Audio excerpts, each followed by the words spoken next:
வணக்கம். இன்னைக்கு வீடியோவில் எதை பற்றி பார்க்க போகிறோம்னாக்கா, நம்ம எல்லாம் பில்டெல்லாம் பண்ணி முடிச்சிட்டோம். எல்லாத்தையும் ரிலீஸ்லாம் பண்ணியாச்சு. இப்போ எப்படி நான் வந்து இதை அஃபிஷியலுக்கு கொண்டு போகிறது அப்படிங்கிறதான் வந்து இந்த வீடியோவில் பார்க்க போகிறோம்.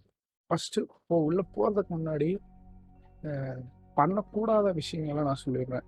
ஏன்னா வந்து நியூவாக வந்து கஸ்டமர் ஆர்ம்ஸ்குள்ளே வரவங்க வந்து கஸ்டமர் ஆர்ம்ஸ் எப்படி ஒர்க் ஆகுது, ஒரு மெயின்டெய்னர் என்ன பண்ணணுன்றதே அவங்களுக்கு தெரிய மாட்டேங்குது. எல்லாரும் எப்படி இருக்காங்கனாக்கா, மிடில் எல்லாம் ஒர்க் ஆகுது, அப்புறம் வேற என்ன வேணும்னு இருப்பாங்க. உங்களை வந்து எல்லாம் ஒர்க் ஆகிற பில்டை எடுக்கிறதுக்காக உங்களை உள்ள வர வைக்கல யாரும். நீங்கள் வந்து இருக்க இஷ்யூஸ் உங்களால் ஃபிக்ஸ் பண்ண முடியுமான்றதான் அவங்களுக்கு தேவை. இது மாதிரி நீங்கள் ஏற்கனவே எல்லாம் ஒர்க் ஆகிற ட்ரீ எடுத்து சும்மா பிரிங்கப் மட்டும் பண்ணி அப்ளை பண்ணால் யாருமே எடுத்துக்க மாட்டாங்க. ஏன் நானே கூட எடுக்க மாட்டேன் என் ரூமுக்கு. என்னன்னாக்கா, யாராக இருந்தாலும் வந்து நீங்கள் இஷ்யூஸ் உங்களுக்கு ஃபிக்ஸ் பண்ண தெரியுமா அதுதான் பார்ப்பாங்க. உங்கள் பில்டு பக்கியாகவே இருந்தாலும் சரி, நீங்கள் பிரிங்கப் பண்ண நீங்கள் வந்து ஃப்ரம் ஸ்க்ராட்ச்லேருந்து ட்ரீஸ் பிரிங்கப் பண்ணிங்கன்னா எந்த ரூமாக இருந்தாலும் மோஸ்ட்லி எடுத்துருவாங்க. ஏதாவது ஒன்று ரெண்டு ஒரு சில பெரிய பெரிய ரூம்ஸ் லைக் லினியேஜ் பிக்சல் எக்ஸ்பென்ஸ் மாதிரி ரூம்ஸ் மட்டும்தான் இருக்க மாட்டாங்க. மற்றபடி உங்களோட ஓன் ட்ரீ நீங்கள் வச்சுருந்தீங்கன்னா மோஸ்ட்லி உங்கள் மரியாதையே தனி. யாருமே வந்து உங்கள் பில்டரில் என்னென்ன பக்ஸ் இருக்குன்றதை மெயினாக பார்க்க மாட்டாங்க. உங்களால் ஃபிக்ஸ் பண்ண முடியுமான்றதான் பார்ப்பாங்க. இதுக்கு வந்து நான் எப்படி ஒரு அஃபிஷியல் ராம்க்கு எப்படி அப்ளை பண்ணக்கூடாதுன்றதுக்கு ஒரு பேடான ஒரு எக்ஸாம்பிள் நான் நினைக்கிறேன். பாருங்க, ஒரு பார்த்தீங்கன்னா வந்து ஃபஸ்ட்டு வந்து என்றைக்குமே நீங்கள் வந்து அப்ளை பண்ண போகிறீங்கன்னா அவங்களோட மேனிஃபெஸ்டோலேயே இருக்கும் எப்படி நீங்கள் அப்ளை பண்ணணும். இந்த இதில் இல்லை, சரி இந்த அஃபிஷியல் டிவைஸில் பார்ப்போம். மேனிஃபெஸ்டோலேயே இருக்கும். இங்கே பாருங்கள், ரிக்யர்மெண்ட்ஸ், டிவைஸ் ரிக்யர்மெண்ட்ஸ் என்ன, மெயின்டெய்னர் ரிக்யர்மெண்ட்ஸ் என்ன, இதெல்லாம் தான் இருக்கும். டிவைஸ் ரிக்யர்மெண்ட்ஸில் இது மாதிரி ரிமூவ் பேக் இதெல்லாம் யூஸ் பண்ணக்கூடாது, எஸ்சி லினக்ஸ் என்ஃபோர்ஸிங்கில் இருக்கணும். இதுலேயும் பாருங்கள், பீட்டா ஸ்டேஜில் வந்து பர்மிசிவ் அலவுடு அப்படின்னு போட்டிருக்காங்க. இதான் இது மாதிரி என்னென்ன இருக்கணும், டிவைஸ்க்கு என்ன ரெக்குவயர்மெண்ட்ஸ் கொடுக்குறாங்க. இங்கே முக்கியமானது என்னென்னா மெயின்டெய்னரோட ரெக்குவயர்மெண்ட்ஸ் தான் முக்கியம். டிவைஸ் கூட நீங்கள் ஏதோ இது மாதிரி என் டிவைஸில் மொத்தம் எல்லாருக்குமே இது இப்படி தான் இருக்குது அப்படின்னு சொல்லி கூட நீங்கள் சமாளிச்சுக்கலாம். இது மாதிரி லைக் இப்போ உங்கள் பில்டரில் ப்ளூடூத் ஒர்க் ஆகலாம், ஆனால் உங்கள் கம்யூனிட்டியில் யாருக்குமே ப்ளூடூத் ஒர்க் ஆகலாம் அப்படின்னா வந்து உங்களை கன்ஃபார்ம் உள்ளே எடுத்துக்குவாங்க உங்களுக்கு தரமாக இருந்துச்சுன்னா. ஏன்னா நான் வந்து ஃபஸ்ட்டு என்னோட இது கோர்வஸ் ரூம் நான் அப்ளை பண்ணும்போது Redmi Note 9 Pro எம்ஐ ஏற்றாளுக்கு நான் அப்ளை பண்ணேன். அப்ளை பண்ணப்போ என் பில்டரில் ப்ளூடூத் ஒர்க் ஆகலாம் தான். ஆனால் நான் அதை சொன்னேன், இது மாதிரி எனக்கு வந்து ப்ளூடூத் வந்து எனக்கு மட்டும் இல்லை யாருக்குமே ஒர்க் ஆகலை அப்படின்னு நான் சொன்னேன் லீடிட்ட. அவர் வந்து சரி பரவாயில்ல, உனக்கு வந்து கிட்ட ஓரளவு தெரிஞ்சிருக்கு, நீ வந்து இஷ்யூ நீ வந்து ஃபிக்ஸ் பண்ணிடுவ ஃபியூச்சரில் அப்படின்னு நம்பி என்னை உள்ளே எடுத்துட்டாங்க. ஆனால் ஆக்சுவலாக வந்து டிவைஸ் எல்லாம் ஒர்க் ஆகணும்னு தான் நான் மெயின்டெய்னர் ஃபார்மில் இருந்துச்சு. ஆனாலும் நான் அப்ளை பண்ணேன், ஏன்னா யாருக்குமே ஒர்க் ஆகலை அந்த இடத்துல. அப்படின்னா வந்து எலிஜிபிள் மெயின்டெய்னர் யாருமே கிடையாது. அதனால் அது வந்து பிரச்சனை இல்லை. உங்களால் ஃபிக்ஸ் பண்ண முடியுமான்றதான் பிரச்சனை. ஃபியூச்சரில் நீங்கள் ஃபிக்ஸ் பண்ணிடுவீங்கன்னு அவங்களை நம்பிக்கை இருந்துச்சுன்னா அவங்க எடுத்துருவாங்க. இங்கே வருங்க, நீங்கள் வந்து இந்த டிவைஸ் ஓன் பண்ணிடணும். இது வந்து ஒரு இது வச்சுக்கோங்க, நீங்கள் வந்து உங்கள் கையில் இருக்க டிவைஸ்க்கு மட்டும் நீங்கள் என்றைக்குமே பில்டு பண்ணுங்க. பிளைண்ட் பில்ட்ஸ்லாம் தயவு செஞ்சு பண்ணிடாதீங்க. அது வந்து கிட்டு முக்கியம். கிட்டு தெரிஞ்சிட்டாலே உங்களுக்கு வந்து அது மோஸ்ட் பார்ட் வந்து உங்களுக்கு எந்த மோஸ்ட்லி எல்லா ரொம்பவுமே கிடச்சிடும். கிட்டு தெரிஞ்சிருச்சுனாலே ஜஸ்ட் திருப்பி பண்ண தெரிஞ்சாலே உங்களுக்கு போதும். இதுக்கப்புறம் பார்த்தீங்கன்னா you must maintain unofficial bill for some moment of time. இது வந்து உங்களுக்கு கிட்டு நல்லா தெரிஞ்சிருச்சுன்னா இதை நீங்கள் பண்ணவே தேவையில்லை. ஏற்கனவே அதுவும் நீங்கள் ஒரு ரூம்லாம் ஏற்கனவே மெயின்டைன் பண்ணியிருந்தீங்கன்னா இதெல்லாம் தேவையே இல்லை. நீங்கள் ஜஸ்ட்டு ஒரு அன்அஃபிஷியல் பில்டப் பண்ணி இது பண்ணிட்டு போயிட்டே இருக்கலாம். அதுக்கடுத்து பார்த்தீங்கன்னா மேபி விடுங்க, ஒரு அன்அஃபிஷியல் பில்ட் பண்ணுங்கள், ரிலீஸ் பண்ணுங்கள், அது கொஞ்சம் நாள் ஓடட்டும், ஏதாவது பக்ஸ் இருந்தால் ஃபிக்ஸ் பண்ணுங்கள், அப்புறம் இது பண்ணுங்கள். அதுக்கப்புறம் பார்த்தீங்கன்னா இது முக்கியமான விஷயம், ட்ரீஸ் பப்ளிக்காக இருக்கணும். ட்ரீஸை வந்து ப்ரைவேட் பண்ணவே பண்ணாதீங்க. அவ்வளோதான். மற்றபடி இப்போ பார்த்தீங்கன்னா உங்களோட ஒரு பேட் எக்ஸாம்பிள் நான் காமிக்கிறேன். இங்கே வரணும், ஃபஸ்ட்டு நீங்கள் வந்து அப்ளை பண்ணணுன்னா அப்ளை பண்ணுறதுக்கு வந்து அவங்களே வந்து ஒரு ஃபார்ம் மாதிரி வச்சுருப்பாங்க, மெயின்டெய்னர்ஷிப் ஃபார்ம் மாதிரி. நீங்கள் வந்து அதில் போய் அப்ளை பண்ணணும், இல்லைனா அவங்க டெலகிராம் குரூப்பில் கேட்டு அவங்க இது பண்ணிட்டு இது பண்ணணும். இப்போ இவரை பார்த்தீங்கன்னா டேரெக்டாக அஃபிஷியல் டிவைசஸ்லேயே போய் ஒரு இஷ்யூஸ் மாதிரி ஓப்பன் பண்ணி இங்கே வருங்க நேமன் கோட் நேமன் போட்டு இது மாதிரி தேவையில்லாதது. இதுலேயும் பார்த்தீங்கன்னா அவரோட ட்ரீஸ் கொடுத்துருக்காரு. உள்ளே போய் பார்த்தாக்க வோல்டேஜ் பிரிங்கப்போ தான் இருக்குது. இது வந்து வோல்டேஜ் ட்ரீஸை வச்சு பிக்சல் ஓஎஸ் அப்டேட் பண்ணியிருக்காரு, இது அப்ளை பண்ணியிருக்காரு. இதெல்லாமே வந்து இதுலேயே உங்களை வந்து இதை பார்த்துட்டே வந்து உங்களை இன்ஸ்டண்ட்டாக ரிஜெக்ட் பண்ணிடுவாங்க.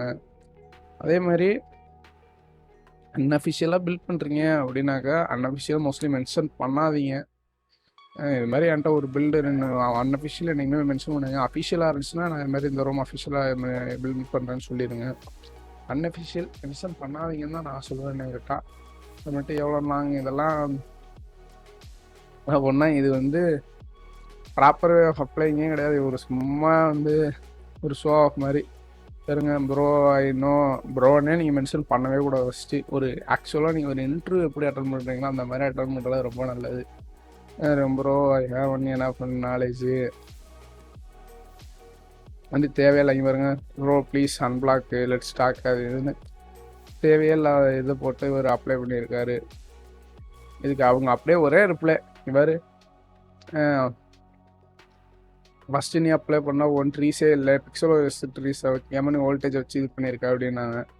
அடுத்து ரெண்டாவது இதில் பாரு ட்ரீஸாக 2 கமிட்ஸ் இங்கே பாருங்க 2 கமிட்டு தான் இருக்கும். ஒன்று எப்படி நாங்கள் அடிக்கிறது அதுவும் பாருங்கள் ஒன்று வந்து வோல்டேஜ் பிரிங்கப்போ இன்னொன்று வந்து ரிவர்ட் கமிட்டு அப்படின்னு போட்டுருங்க.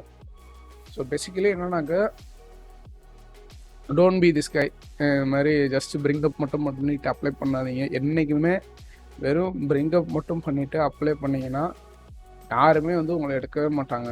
நீங்கள் வந்து செரி பிக் பண்ண கற்றுக்கங்க. செரி பிக் பண்ணுறது எப்படின்னு நான் அந்த உங்களுக்கு ஒரு எக்ஸாம்பிள் பாருங்கள். இப்போ நான் என்னோடய ட்ரீயில் இருக்கேன். இப்போ இதில் நீங்கள் வந்து பார்த்தீங்கன்னாக்கா நான் வந்து இதில் எதுவுமே பிரிங்கப் மட்டும்தான் நான் பண்ணியிருக்கேன். இப்போது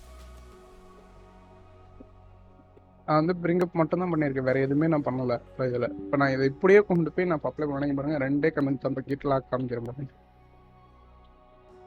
நீ பாருங்கள் மொத்தத்துக்குமே நான் 2 கமெண்ட் தான் பண்ணியிருக்கேன். கோரோ ஸ்ப்ரிங்கப்பும் இன்னொரு ஒரு இது நான் சும்மா பிக் பண்ணேன், அவ்வளோதான். மற்றபடி வேறு எதுவுமே நான் பிக் பண்ணல. இப்போ நான் இதை கொண்டு போய் இப்படியே நான் அப்ளை பண்ணேனாக்கா யாருமே இதை வந்து அக்செப்ட் பண்ணவே மாட்டாங்க. ஜஸ்ட் இன்ஸ்டண்ட்டாக ரிஜெக்ட் பண்ணிட்டு போயிட்டே இருப்பாங்க அவங்க. நம்ம வந்து கொஞ்சமாச்சும் வந்து டிவைஸ் ட்ரீஸில் வந்து கமிட்ஸ் பிக் பண்ணணும். அதே மாதிரி கொஞ்சமாச்சும் டிவைஸ் ட்ரீஸ் ஓல்டாக இருக்கணும். இப்போ இன்றைக்கி பிரிங்கப் பண்ண நீங்கள் ஒரு 10 கமிட்டை பிக் பண்ணால் அப்படியே அப்ளை பண்ணுன்னு இருக்காதிங்க. ஓரளவுக்கு ஒரு அட்லீஸ்ட் ஒரு 1 வீக்காச்சும் ட்ரீஸில் ஒர்க் பண்ணுங்க. லைக் இப்போ பாருங்கள் நான் வந்து எப்படி கமிட்ஸ் வந்து இப்போ கண்டுபிடிக்கிறது நான் சொல்லிக்கிறேன். ஃபஸ்ட் வந்து ஒன்றுமே இல்லை, உங்களோட டிவைஸோட ட்ரீஸு மற்ற டெவலப்பர்ஸோட ட்ரீஸ் எடுத்துக்கோங்க. சும்மா டிவைஸ் அண்டர்ஸ்கோர் ஷாமி அண்டர்ஸ்கோர் வெளியே தேடினீங்கன்னா இந்த மாதிரி நிறைய வரும் உங்களுக்கு ட்ரீஸ். இதில் வந்து என்ன பண்ணுங்கள், சும்மா நீங்கள் வந்து பெஸ்ட் மேட்ச்சில் ஒன்று வேணாம், நீங்கள் வந்து ஜஸ்ட்டு ரீசெண்ட்லி அப்டேட்டட்ன்றதே கொடுத்துக்கோங்க. கொடுத்துட்டிங்கன்னா இது மாதிரி நிறைய ட்ரீஸ் வரும். இதில் வந்து கொஞ்சம் மேஜரான ட்ரீஸாக எடுத்துக்கோங்க. ஏன்னா மைனரான ட்ரீஸாக இருந்துச்சுன்னா சும்மா ஏதாவது பேரட் தெரியாத ஓஎஸ் எல்லாம் இருந்துச்சுன்னா மோஸ்ட்லி அது பில்பாட் ட்ரீஸாக இருக்கும். இல்லைனா உங்களுக்கே தெரியும் யார் உங்கள் டிவைஸில் வந்து பெரிய ஆள், யார் வந்து பில்பாட்னு உங்களுக்கு தெரியலனா தெரிஞ்சுக்கோங்க. ஜஸ்ட் இந்த மாதிரி ஒரு சுப்பீரியர் ஓஎஸ் சும்மா நான் போகிறேன். இதில் பார்த்தீங்கன்னா எனக்கு நிறைய கமிட்ஸ் இருக்கும். நிறைய பார்த்தீங்கன்னா நிறைய கமிட் பண்ணிட்டே இருப்பாங்க. 2 நாளைக்கு முன்னாடி நிறைய கமிட் பண்ணிட்டு இருப்பார். நமக்கு இதில் என்ன தேவை அப்படின்றத நம்ம பண்ணணும். ஜஸ்ட் கமிட் இருக்குன்னா இது பக்கத்தில் 3 டாட் இருக்கும், கீழே கொடுத்தீங்கன்னா பாருங்க திஸ் பில் வில் த்ரோ எரர்னு போட்டு இந்த மாதிரி இந்த எரர் வரும் அப்படின்னு போட்டிருக்காங்க. சப்போஸ் நமக்கு வந்து இந்த எரர் வருது அப்படின்னாக்க நம்ம இந்த கமிட்டை பிக் பண்ணிக்கலாம். நம்ம பில் பண்ணும்போது இந்த எரர் வரும்னா இதை பிக் பண்ணாமல் இருக்கிறது நல்லது. நெக்ஸ்ட் இதே மாதிரி போட்டிருக்கோம். இது என்னது பார்த்துட்டு ஒவ்வொரு கமிட் வாங்கி பாருங்கள். ஸ்விட்ச் டு ஸ்கியா ஜிஎல் த்ரெட்டட். இதில் வந்து ஸ்கியா ஜிஎல்ன்றத கிராஃபிக்ஸ் ஆக்சலரேட்டர் யூஸ் பண்ணுறாங்க. அதேமாதிரி ஒவ்வொரு கமிட்டாக இருக்குங்க பாருங்கள். ஸ்விட்ச் டு கீ மாஸ்டர் இதில் போட்டிருக்காங்க பாருங்கள். ஆல்சோ அப்டேட் இதில் வந்து பிளாப்ஸ் அப்டேட் பண்ணியிருக்காங்க. இந்த மாதிரி நிறைய கமெண்ட்ஸ் இருக்கும். வந்து இதில் நமக்கு என்ன தேவை அப்படின்றத நம்ம தேடி கண்டுபிடிச்சி பிக் பண்ணிக்கணும்.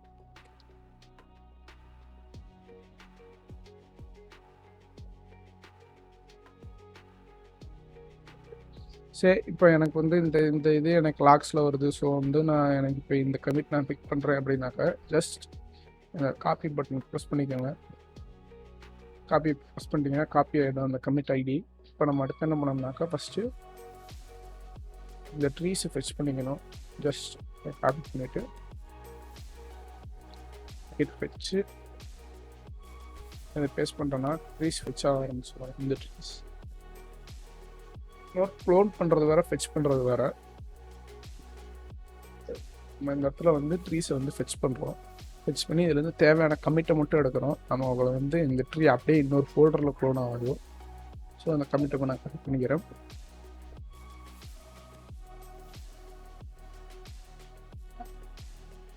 சரி பிக் கமிட் ஐடியை பேஸ்ட் பண்ணிட்டேன். That's it. நான் கமிட் பிக் பண்ணியாச்சு. இது மாதிரி ஒவ்வொரு ட்ரீஸாக உள்ளே போய் பாருங்கள். உங்களுக்கே ஸ்டார்டிங்கில் வேணால் புரியாமல் இருக்கணும், உங்களுக்கு வந்து போக போக புரியும் வந்து எதுக்கு இது பண்ணியிருக்காங்க. இங்கே பாருங்க, இப்போ வந்து உங்களுக்கு வந்து இப்போ லாக்ஸ் எடுத்து பார்க்குறீங்க அப்படின்னா இந்த எரர் வருது, ஃபெயில் டு நோடு. இப்போ இந்த எரர் வருது அப்படின்னாக்கா இதை நம்ம பிக் பண்ணோன்னா, இந்த கமிட்டை பிக் பண்ணோன்னாக்கா இந்த எரர் ஃபிக்ஸ் ஆகிடும் அப்படின்றதான் இதில் போட்டிருக்காங்க. நீங்கள் வேணால் உள்ளே போய் என்ன பண்ணியிருக்காங்கன்னு பார்த்துக்கலாம். ஒன்றும் இல்லை, பவர் ஹாலுக்கு வந்து பர்மிஷன் கொடுக்குறாங்க, வேறு எதுவும் இல்லை. இந்த மாதிரி நிறைய உள்ளே இருக்கும். வந்து என்னென்ன கமெண்ட்ஸ் வேணுமோ நீங்களே சரி பிக் பண்ணிக்கலாம். நான் பிக் பண்ணுறேன். இப்போ பார்த்தீங்கன்னா இது கிளிக் கிடச்சுன்னா எக்ஸ்ட்ரா இன்னும் 2 கமெண்ட்ஸ் இருக்குது என்னோடய ட்ரீஸில். அவ்வளோதான். இந்த மாதிரி ஜஸ்ட் பிக் பண்ணுங்க ஒவ்வொரு ட்ரீஸாக. இது வந்து சுப்பீரியர் வாய்ஸ் இது ஒரு இது தான். நான் இப்போ வந்து வேறு ட்ரீஸில் கூட நான் போய் எடுக்கலாம். லைக் பிக்சல் எக்ஸ்பீரியன்ஸில் வந்து எடுக்கலாம், இல்லைனா எவல்யூஷன் எக்ஸ் என்ன வேணுமோ எடுங்க. எடுக்கும்போது எதுக்கு எடுக்கிறோன்னு தெரிஞ்சிடுங்க. சும்மா குருட்டாம்போக்கில் எல்லா கமிட்டும் இருக்குது. நானும் கமிட் பிக் பண்ணுறேன்னு பிக் பண்ணிட்டு தெரியாதீங்க. எதுக்கு பிக் பண்ணுறோன்னு தெரிஞ்சு பிக் பண்ணுங்கள்.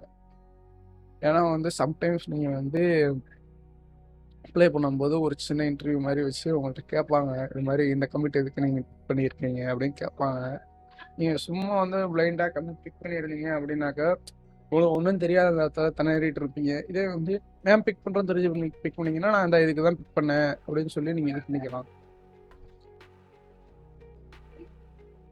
மற்றபடி வேறு ஒன்றும் இல்லை கைஸ். ஜஸ்ட் சரி பிக் பண்ண தெரிஞ்சாலே போதும். உனக்கு வந்து மோஸ்ட் ரோம்ஸில் வந்து உனக்கு வந்து அஃபிஷியல் கிடச்சிரும்.